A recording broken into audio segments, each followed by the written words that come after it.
to another episode of Whistle Talk. I'm your host, Mike D, the referee. Today we have a special guest, Mr. Jim Copora. Jim is a seasoned football official with extensive experience in the college football ranks. Together, we'll be diving into the complex world of penalty enforcement in the NFHS football. In this episode, we'll explore the key aspects of penalty enforcement, leveraging insight from Rule 10 of the NFHS rulebook.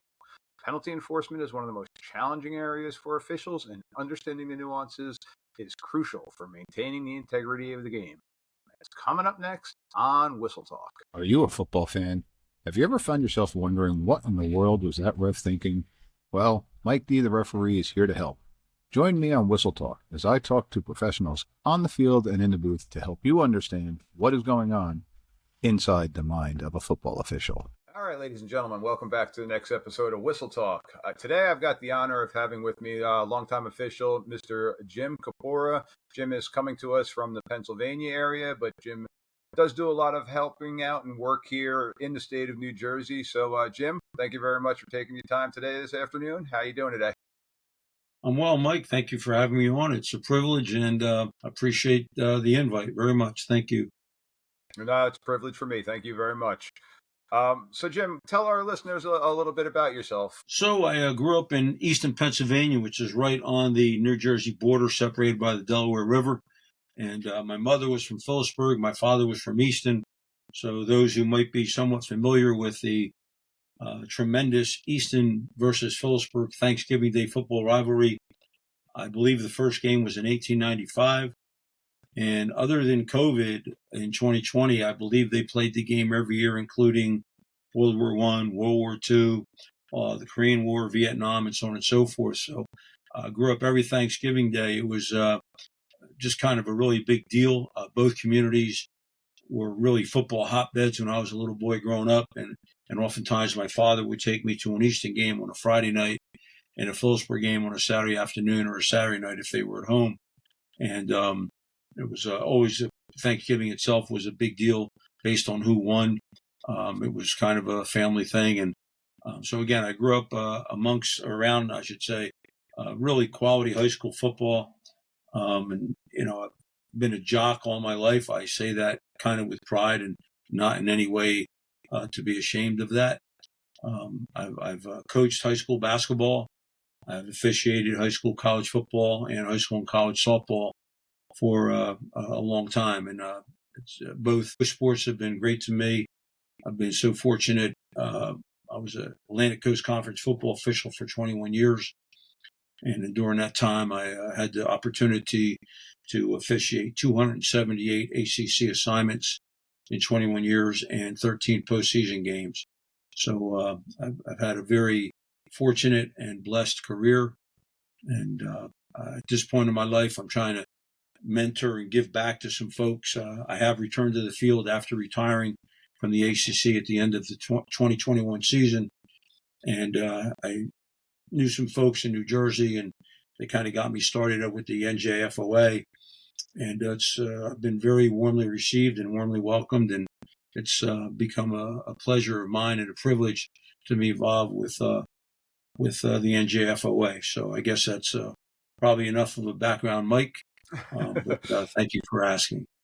No, absolutely. And actually, this is the first time speaking with Jim personally one-on-one, but I've had the pleasure myself of being involved in some of the clinics that Jim has put on for our state association. Jim has been a Zoom speaker we do off-season Zoom meetings about different topics.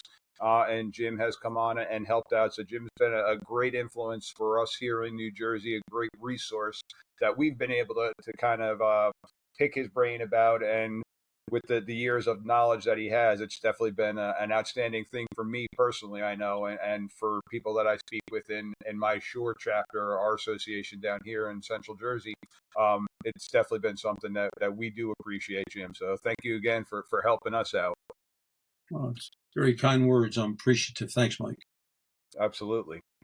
So reason I asked Jim to join us today, a topic of conversation that's been coming up that I've been seeing on my social media accounts, where I popped a question out about what other topics some people would like to hear about. And a big one has been coming back about penalty enforcement. I asked Jim to come on, and today we're going to kind of dive into penalty enforcement, basically Rule 10 in our rule book, in our rules manual. And in the past prior season, the 2023 season, Rule 10-4 kind of changed a little bit for us, especially me as an umpire, of walking off the different violations. So, Jim, what are your thoughts with penalty enforcement? Just an overview on penalty enforcement as somebody with the experience that you have. Well, I think it's a very relevant topic, Mike. And obviously, a lot of folks must have reached out to you relative to that. Like everything else in officiating, I think I refer to it as complicated simplicity. And I think sometimes we have a tendency to overcomplicate things, and other times we probably don't realize maybe some nuances in Rule 10. You alluded to Rule 10, penalty enforcement. I'll say this as a kind of a general statement. A crew that efficiently, and I think that's the word that try to use at clinics and stuff, we want to be efficient with our penalty administration. I think sometimes we take way too long for simple fouls to go through for example, a simple false start. And I don't think sometimes officials realize the poor optic that creates for coaches, spectators, etc. I think that penalty enforcement generally is probably something that folks need to pay more attention to, because it has a great impact on how the game is managed. Anyone can probably call a false start, for example. The right guard moves earlier, something along those lines. But we talked about this at a high school study group that we have, about 16, 18 guys get together 6 times during the summer in preparation for the season. And 2 of those times we actually go on a football field. And just walking through, like the idea of the referee finding an open area to give a signal and with an announcement, it really has dawned on me that folks, I think, take it for granted sometimes. And we need everybody kind of working in coordination.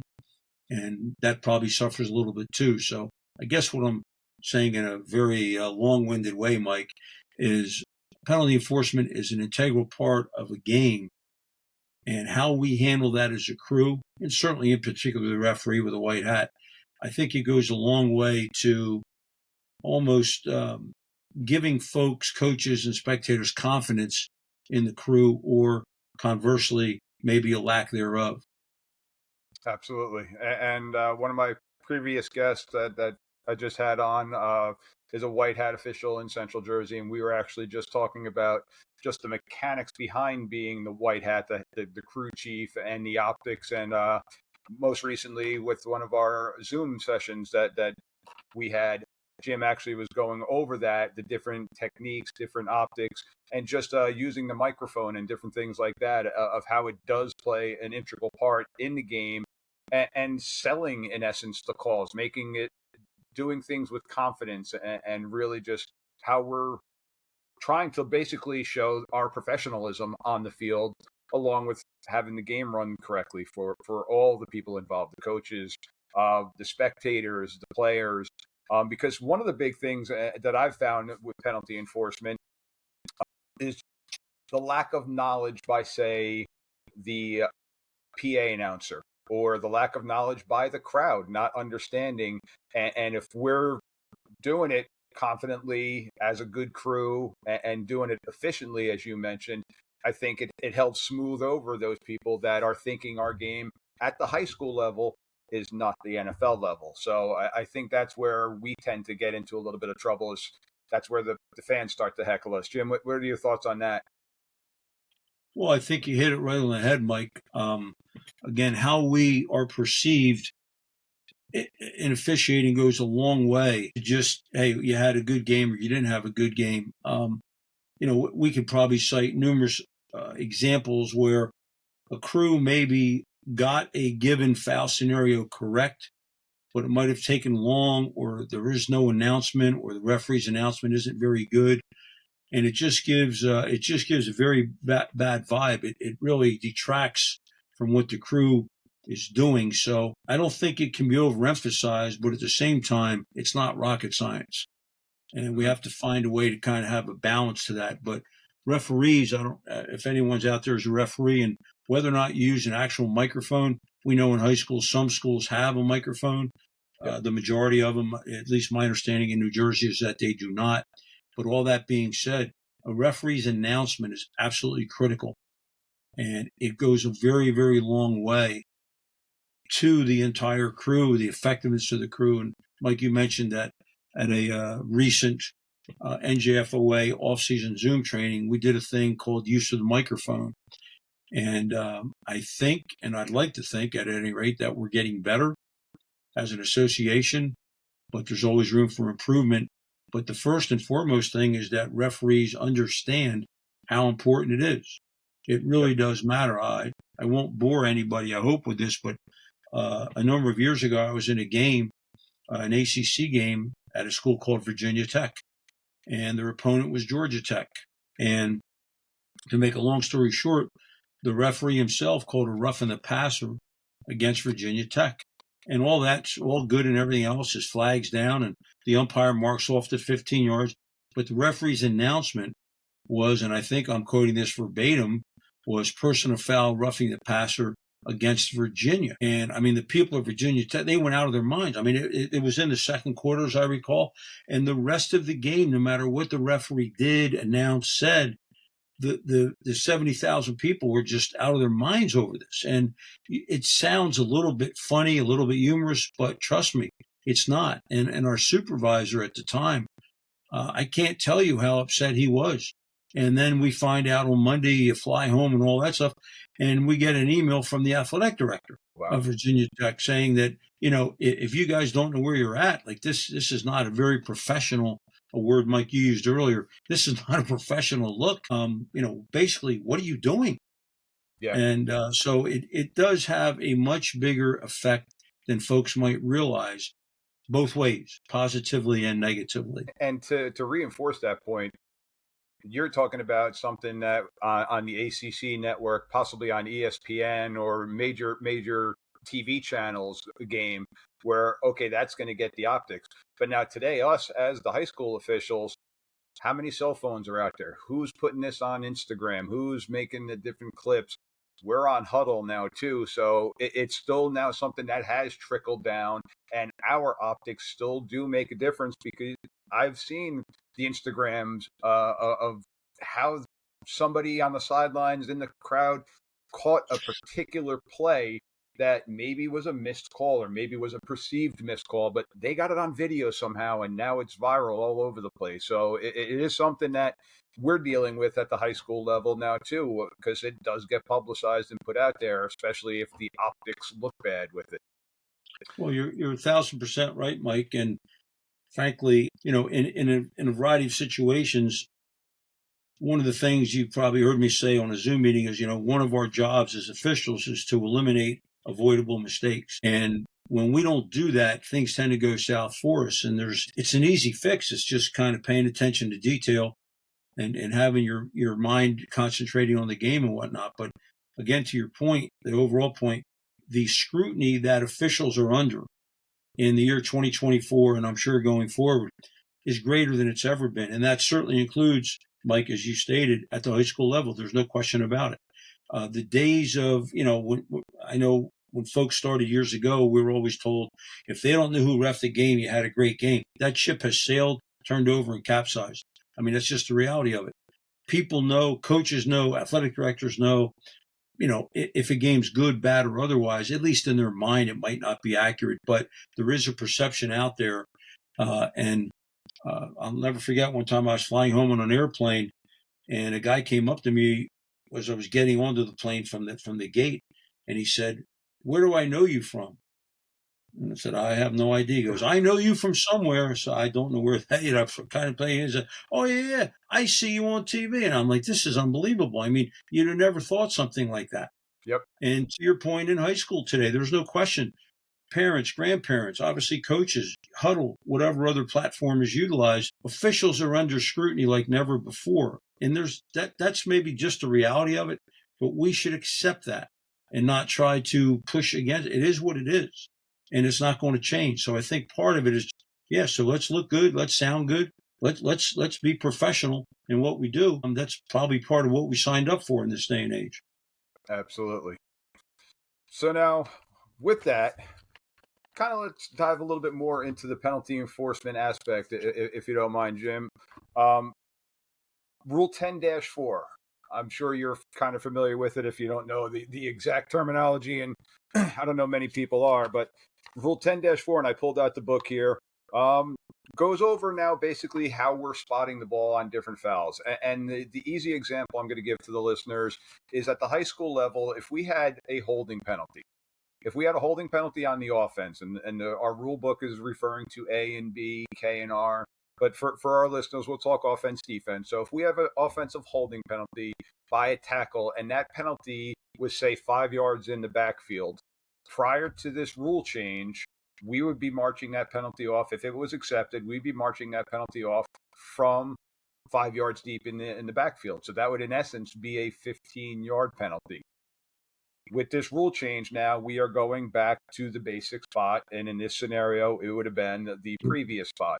So, Jim, can you kind of elaborate on Rule 10-4 and how that has kind of changed over the years? Yeah.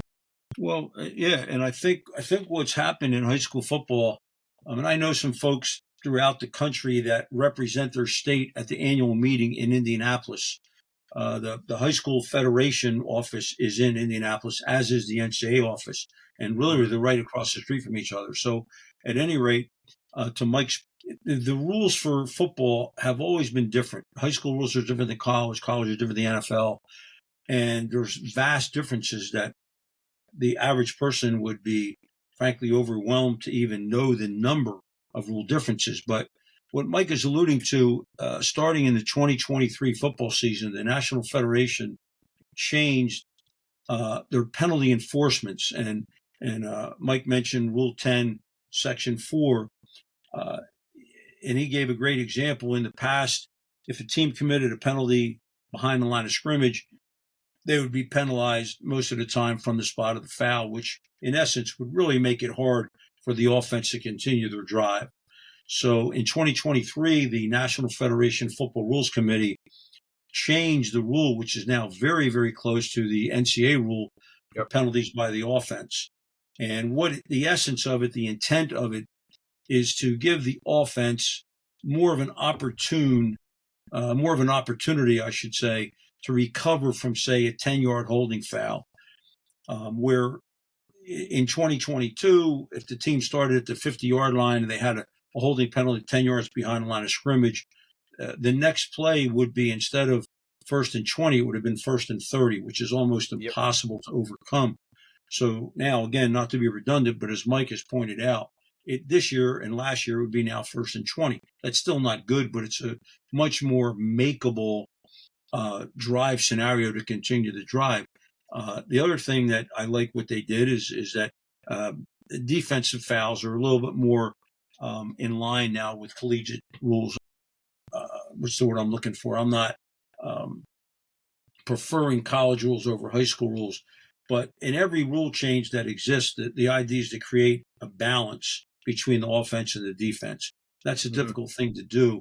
Certainly the game today is more geared towards offense and scoring and putting points on the board and in a number of other scenarios. But rule changes in general, beyond player safety, it's geared to create a balance between offense and defense. So I think what we're seeing at the high school level is a little bit more of alignment rule-wise with high school and college. And high school football in general, certainly people that watch high school football, and that's throughout this country, there's a lot of fans that live for Friday night or maybe Thursday nights now in a number of instances. But high school football it's the biggest sport in the federation as far as participants nationwide. And there's a lot of states and cities in this country where Friday night is still like the big deal. And everybody goes, and it's a community type thing. So it's important, I think, to a lot of people. And Mike, that's why I like these ideas of your podcast, because maybe even some fans catch up on these things and think, this is pretty interesting. But if you look at penalty enforcement, all right, you have terms like the previous spot, the succeeding spot, the spot of the foul, the basic spot. And these are terms that are kind of like a doctor might use with a patient. You don't know what it means. So you say, can you put this in English for me? Right? So if you ever hear a penalty, as Mike alluded to a minute ago, is from the previous spot, that means from where the ball was last snapped from, right? And the succeeding spot is where the ball will next be snapped from. And then you have potentially a foul from the spot of the foul, or succeeding spot, the previous spot, the basic spot. So these are terms that officials have to master.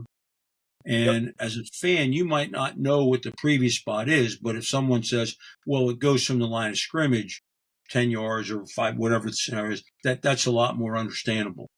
So, but those terms are critical to an official's understanding. And frankly, I believe the more that officials are, I won't say a mastery of the rules because they're difficult, but a very good understanding of the rules, I believe an official's confidence has a direct correlation to his or her understanding of the rules.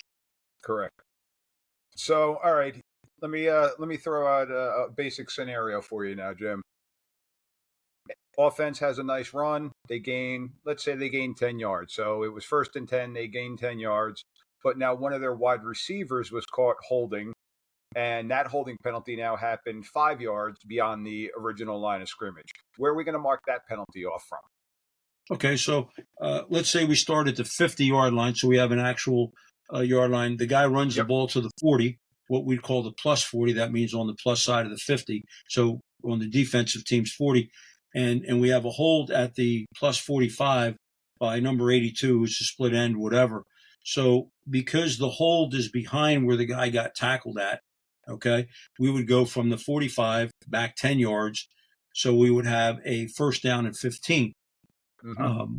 So that would become, by definition, what we call spot foul, because the spot of the foul is literally where the flag is on the field behind where the run ended, which was the plus 40. So we would go from the 45, count back 10 to the other 45, replay 1st down. So now we have 1st down and 15, and the game clock, unless the guy ran out of bounds, would start on what's called the referee's ready for play whistle.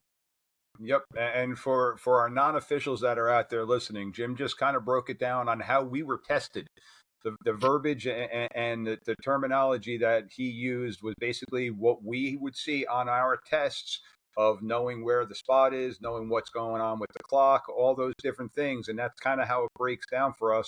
And I've got books over here to my left and former tests and the previous test that the cadets are taking where we use diagrams, and we would use the diagram to say, okay, this is where the end of the run was. This is where the flag was. This is where where the ball was snapped from and broken down. Just like Jim said, okay, the yard line, the plus, the negative, whatever it may be. So appreciate you breaking it down that way. Now, Jim, here's one with using that same scenario. Ball's on the 50-yard line, but now I'm going to give it a little bit more specific. Ball's on the 50-yard line, but we're starting from the left hash. The hold, because it was a sweep to the right side, the hold by that wide receiver happened at the right hash. Still gained 10 yards. Still, the hold was still 5 yards down the field. Where are we spotting that ball now? It's still going to be 1st and 15, like you said, but the previous spot was at the left hash. Are we staying at the left hash, or are we moving that to the right hash where the foul was? So, my great scenario on that, we're moving the ball to the right hash because it's a, quote, spot foul. So, again, that means exactly on the field where the yellow flag is actually on the ground. So, we would go, the next play would be 1st and 15, but from the offensive team's right hash mark versus the left hash mark. And that's where, if it was a previous spot foul, then we would go back to the left hash mark and mark it off. So, Mike, that's what I would call a graduate level scenario. And quite honestly, it kind of prompts me to think that you know what you're doing as an umpire, because you would run that scenario in your mind rather than just 10 yards from wherever. And so that's good for you, Mike, and good for the listeners. Yeah. So, and it is definitely something that I am definitely very lucky that I am on a very good crew that we will communicate with each other, because in the heat of the moment, there are times where I'm like, all right, where are we going from? And we'll communicate it. I got my wings helping me out, even if it's my deep wing. And we always talk together and say, hey, if we screw up a penalty, if we screw up an enforcement, we screwed up the enforcement as a group, as a Correct. crew. So let's help each other out and communicate with each other. Um, so now again, let's backtrack to that exact same scenario. You had that left hash penalty. Toss sweep was to the right side, ended up at the right hash. That hold now happened behind the line of scrimmage. So, say that wide receiver was a slot receiver and he was behind the line of scrimmage, so he was at the minus 48 when he engaged with the defender. So we have a hold now that's 2 yards behind the line of scrimmage. Where are we going to mark that flag from? Where are we going to mark off that penalty from? So as we chatted about earlier, that becomes a previous spot enforcement. So we're going back to the left hash from the Yep. 50 back to the minus 40, and we have a 1st and 20. So those two scenarios, Mike, that you've presented, again, it's kind of like graduate level work. And a person, even a coach, frankly, would say, well, why is one this? Why Oh, is one no. that? Well, there's reasons, is my point. The second scenario you presented, because the holding foul was behind the line of scrimmage, or in football vernacular, behind the previous spot, it becomes a previous spot foul. So we go back to the offensive left hash, mark off 10 yards for the offensive hold, and replay 1st down. So two great examples. It's the same foul. It's a holding foul, but where it happened on the field has a great deal to do with where the penalty is enforced from, or I should say where the foul is enforced from. So again, that's great scenarios. And those two scenarios could happen in the same game, in the same quarter, or whatever the Yep. case would be. They're not highly unusual or anything of that nature. And for us at the high school level, and again for the listeners out there that aren't too familiar with the field markings, the hash marks play a much bigger role in the high school game because it's closer to a particular boundary, as opposed to the college level. It's a little bit tighter, and the NFL level, it's basically the middle of the field. The hash marks don't come into play as much as it could, where it high school, you're not getting the overwhelming amount of plays are typically going to be run to the field when the ball's on the hash mark, just because you've shortened the field so much. Where in the NFL, they're running right and left pretty much from anywhere. So it does make a big difference, and coaches need to know and want to know where the ball is going to be. So for the next play, if they're calling a flood route and the flood route is from the right hash and they're running flood right, well, they've now condensed their field, and the coverage can be a lot easier for the defense. So they need to know and want to know where their ball is going to be marked for the next play. All right, so another one, Jim, here that people tend to kind of make a mistake with is the difference now between a live ball foul and a dead ball foul. What can you say about those two types of plays? So as an official, and I would think as a spectator, as a fan also, and as a coach, whenever a foul is thrown, the first thing that the official reports to the referee is it a live ball penalty or a dead ball penalty? For example, pass interference has to be a live ball penalty. The guy throws the ball, and either the offense or defense interferes with their opponent while the ball's in the air. Conversely, a false start, meaning before the ball is snapped, the right guard beats the snap count. He fires out. So that's a dead ball penalty. So the very first thing in penalty administration is live or dead. Now, most of the time, this is easy to determine just by the nature of the action. Again, you have a split end who beats the snap count because he wants to start his pattern, whatever. That's a dead ball penalty. The ball hasn't been snapped yet, and the offense player moved. Delay of the offense hasn't snapped the ball in the allocated amount of time, either 40 seconds or 25, depending. So that's a dead ball penalty. Whereas holding, pass interference, blindside blocks, chop blocks, those all have to be, by very definition, live ball fouls. And then you have things like personal fouls, such as a personal foul face mask or a personal foul late hit out of bounds. Some personal fouls are live ball, some are dead ball. So again, this is all back to, and Mike, you mentioned it at the beginning, Rule 10 and Rule 2, the definitions, which are absolutely critical to an official and really anyone having basic understanding of penalty enforcement, penalty administration. So, but again, every foul is either live or dead. And sometimes you'll get a play that has a live ball foul, and at the end of the play, there's a dead ball foul. And in high school, they do not offset, meaning each penalty gets enforced if the opponent who was offended chooses so.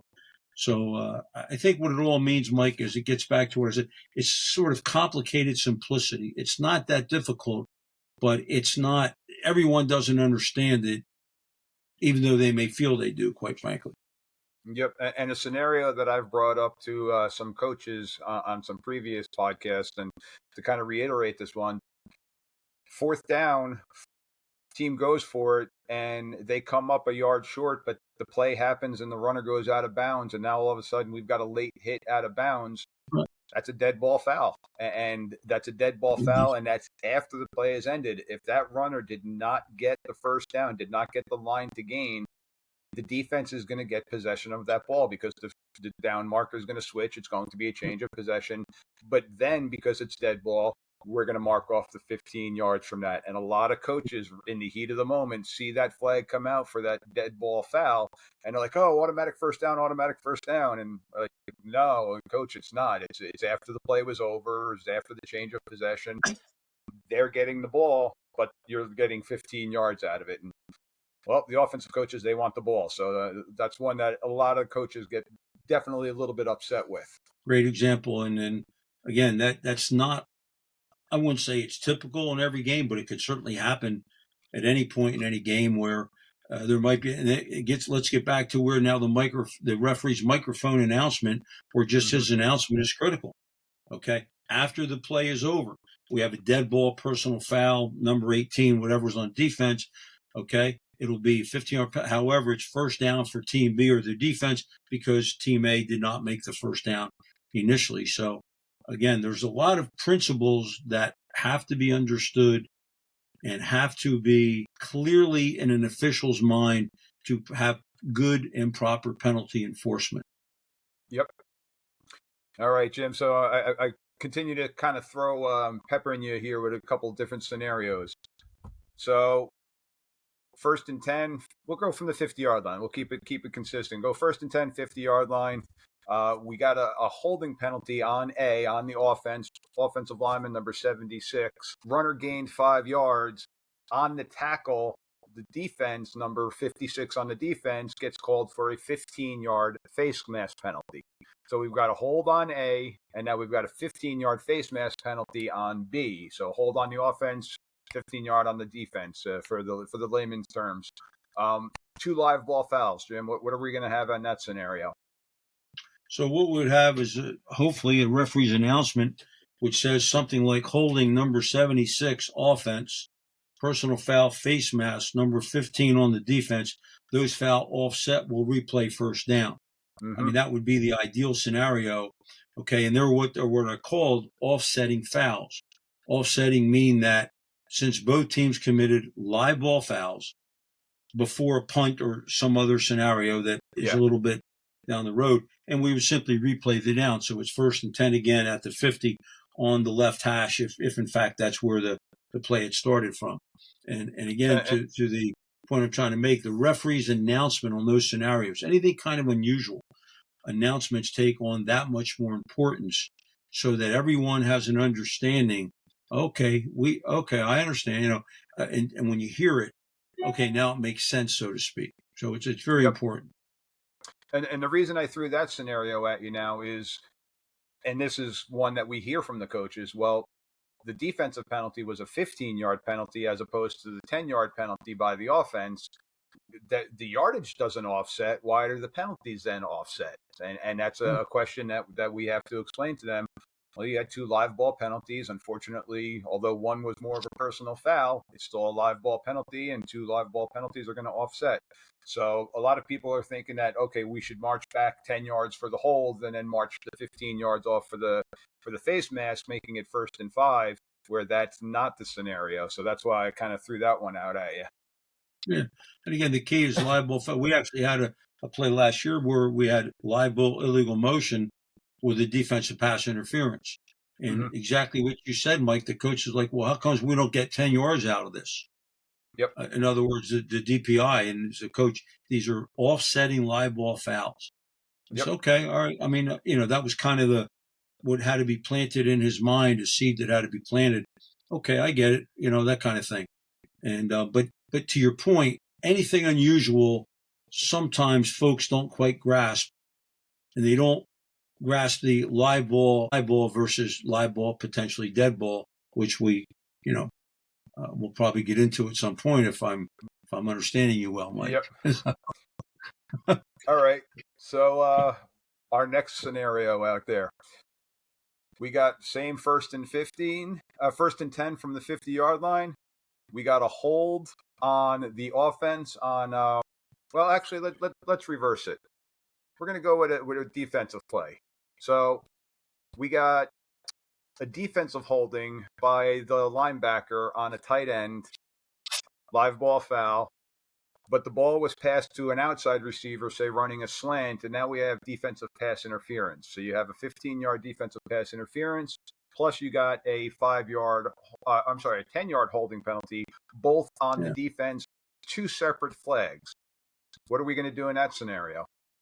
Okay, so before we get to the actual adjudication, one thing I would like to point out for whomever may be listening now or down the road, there's no such thing as a spot foul on the defense. That can only occur on the offense. And I think just in my own mind, years ago, I learned to separate that because it makes it much easier. I'm not a very intelligent person when I thought, oh, that's okay. So there's no such thing as a spot foul on the defense. I don't care where the guy held him. I don't care where he grabbed his face mask or anything like that. It can never be a spot foul on the defense. So now that we kind of clear that away, all right, so in Mike's play, we have a hold on the defense. We also have pass interference on the defense. Well, holding is a 10-yard penalty. Pass interference is 15. So obviously, we're going to take the 15-yard pass interference penalty. Now, in high school, it might be interesting to point out a number of years ago, maybe Mike could state the exact year, but defensive pass interference is no longer an automatic first down, which I have found that's something that a lot of people don't realize to this very day. I mean, you can throw a 50-yard pass and it's clearly DPI, but if it was 2nd and 17, now it's just 2nd and 2, and people don't have any in college and the NFL, it's an automatic first down. Well, it is, but it's a different rules code. So at any rate, on the play that Mike brought up, we would have the holding defense decline, pass interference defense accepted. So we're going from the 50 to the 35 on the offensive left hash. And if it was 1st and 10, obviously it's going to be 1st and 10 again after the 15-yard penalty. And again, I bring that scenario up because I've gotten yelled at by a coach. Well, we want to accept both. Coach, it's not an option. Well, I want the 25 yards. It's a holding and the reason I gave you a 15-yarder and a 10-yarder is, okay, the 15-yarder is going to benefit them, so they're going to decline the 10-yard penalty, like you said, and we're going to go with the 15-yard penalty from that point. Right. Yep. So, all right, I got one last scenario for you now. We've got, let's see, we got defensive pass interference. So 1st and 10, 50-yard line. We got defensive pass interference going down the right sideline. After the play is over, the defender who got the defensive pass interference called against him is now ranting and raving and says some, we'll just say some unkind words towards the particular official that threw that flag.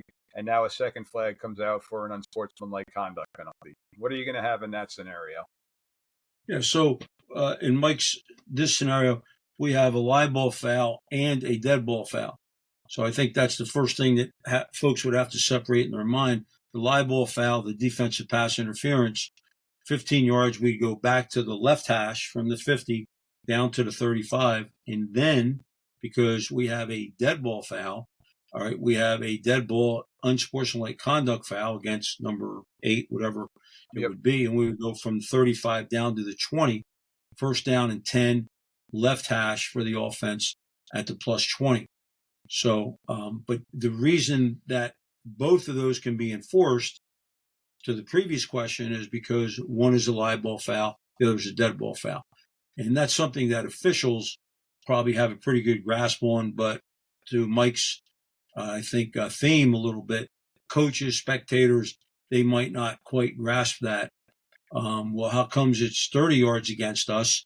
The other team only got penalized 15 when they committed interference, or something along those lines might be a common question by a coach or, by a fan the weekend at a party or whatever the case would be. So now I'm going to twist that same scenario up just a little bit. So now we got the defensive pass interference penalty, live ball foul. But now after the play, instead of it being a defensive unsportsmanlike conduct, now the receiver who got held or got interfered with starts taunting the sideline of the defending team, saying, "Oh, you can't cover me," whatever it may be. And again, has choice words. That's not appropriate. And now the offensive player gets hit with an unsportsmanlike conduct penalty. What are we going to do in that scenario? Okay, so it's very similar because we have a live ball foul and a dead ball foul. So the live ball foul, we would theoretically take the ball to 50, walk it down to the 35, pass interference, defense. It's still going to be 1st and 10. Then we're going to move the ball back to the 50, unsportsmanlike conduct by the offense. All right, but because the chains haven't been set, it's still going to be 1st and 10 at the 50 on the offensive left hash. So that's what I would call a graduate level type question. And again, these are scenarios, Mike, where some folks might be out of game or think, well, that can't be, or, well, you guys stink, you don't know what you're doing. And that's obviously accurate in the large majority of the case. Well, and the other thing that I wanted to bring up is, why isn't it now not 1st and 25? Because now the dead ball foul on the offense. The chain gang hasn't been set yet. Yep. So until that happens, it's always going to be 1st and 10. Years ago, there was such a thing as 1st and 25. For that to happen today, it would have to be a play where, let's say, a guy makes a first down and the referee signals it and the referee starts the clock. And now all of a sudden, after everything is set, before the next snap, somebody curses at somebody or somebody, a kind of a stupid, knocks somebody down or something like that. That's the only way we're going to end up with 1st and 25. It's very rare. It could happen, but certainly that would be very rare. And you talk about putting the offense behind the 8 ball. 1st and 25 is not good for a drive to continue. Oh no, there's not many plays in the playbook for 1st and 25. Right. So you can anticipate a screen or a draw from my defensive coordinators out there. Something to try to make up some yards. Absolutely. That's a tough call sheet for the OC, though. It sure is. Yep.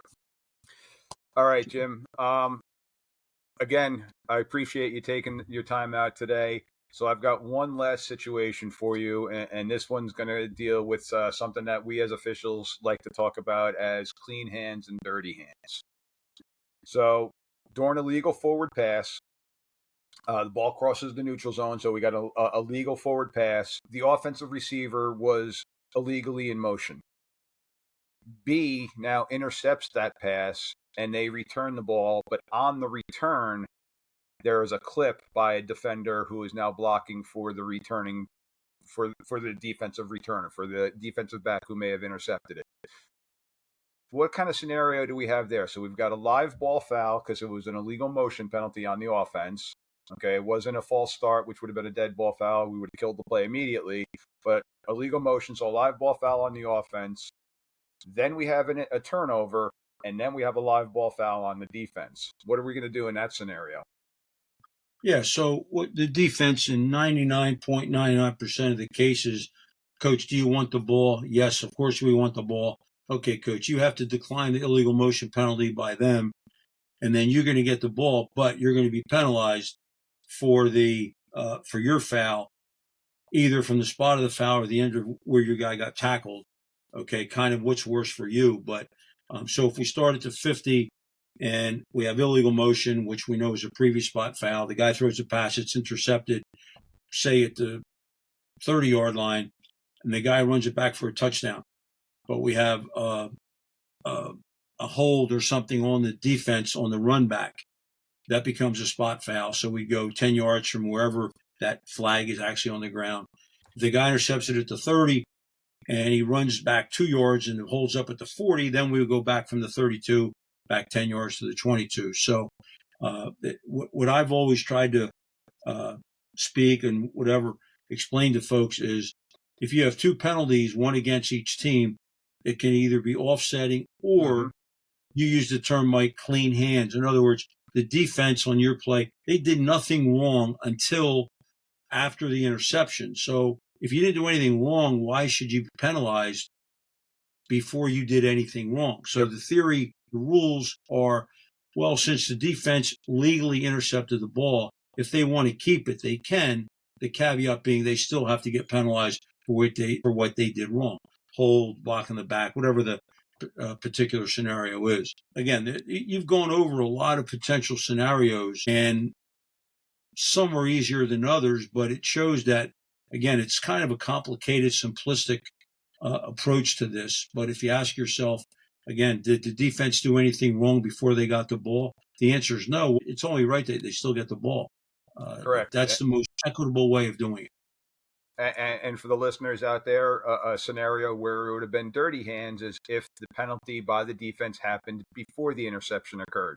And these are things that, as white hats, when white hats are focused on the quarterback 90% of the time, they're not looking and seeing what those flags are downfield. They're relying on us umpires, the wings, the short wings, the deep wings, to relay the information. And we'll hear our white hat, he'll say, dirty hands or clean hands. Because right away, that's going to say if they got the ball with dirty hands, we're most likely not going to have offsetting penalties because the offense isn't going to decline their penalty to give them the ball. The offense is going to accept the penalty. The defense is going to accept the penalty because the play happened with dirty hands. But if they got the turnover with clean hands, well, then we have a different scenario. So as the crew chief and a lot of coaches just think, and we talked about it, you got 2 live ball fouls, but now we got to change a possession that does dictate how we're going to adjudicate those different fouls. So it is something that's important, and you hear that a lot through us: clean hands, dirty hands. Well, Jim, I think we've hit our 47-minute mark here. And we didn't even take a break today. We kind of just blew right through it. Once again, Jim, thank you very much for coming on. Jim, is there anything else that you would like to leave the listeners with? Any information that they might want to hear or anything like that? Well, first of all, Mike, I don't want to be remiss. I, again, very much appreciate the invite. The time flew by. I guess that's a good thing. Yeah. As far as folks out there, if you officiate, whether it's high school, college, the few folks in the world that do NFL, but I think it's important that you be a keeper of the game, respect the game. Many have come before us and many will come after us, but let's do what we can to promote the great game of football. In my opinion, it is America's foremost sport at the scholastic or collegiate level. There's so many things that can be gained from playing football, officiating football, coaching football, teamwork, discipline, perseverance, subjugating yourself for the betterment of a group. I think that's all part and parcel to any officiating endeavor, quite frankly, and maybe sometimes overlooked by, I think non-officials realize they hear all the time there's a shortage nationwide in officiating, and it's to some degree in all sports, and in some sports it's an acute shortage. But let us not be guilty of lowering the standard. Officiating is a great avocation. You meet some wonderful people, you get to go to some wonderful places, and you get to be a part of something that, in my opinion, will actually enhance your life if it's done correctly. So, again, many folks, myself included, have been very blessed, and some of the closest friends I have in this world are football officials or softball umpires that I've had the privilege of meeting, getting to know as human beings as well as officials. So, Mike, again, I commend you and laud you for this type of a podcast. And again, I'm humbled to have been a small part of it. Oh, again, much appreciated. And for all the other listeners out there, Rule 10 in the NFHS book, jump into it. Chapter 11 in the writing study guide goes over, breaks it down too, gives a lot more scenarios. A lot of the different scenarios I presented to Jim, that's where I got those scenarios from. So let's get our noses back in the books because the season is fast approaching. Let's give these kids the best possible experience they can. If anybody out there has any questions, feel free to reach out to me, Mike D, the referee at gmail.com. You can find me on all the different social media sites. Share, like, whatever you can with this podcast. Let's get the word out, and let's just all be better at what we do and keep this great sport of football the greatest team sport that there is still. So once again, Jim, truly appreciate you coming on today. Look forward to talking to you still more in the future. And again, thank you very much. My pleasure. Back at you, Mike. Best wishes always. Thank you. See you soon. All righty. Bye. Hey, Whistle Talk fans, are you enjoying what you're listening to? Be sure to hit the like button so that you can join us every week as we break down the nuances of officiating that often go unnoticed. We want to hear from you, the passionate fans who make our game so special. Like what you hear? Hit the like button and let us know. Have a burning question or a hot take? Drop us a comment below to join the conversation.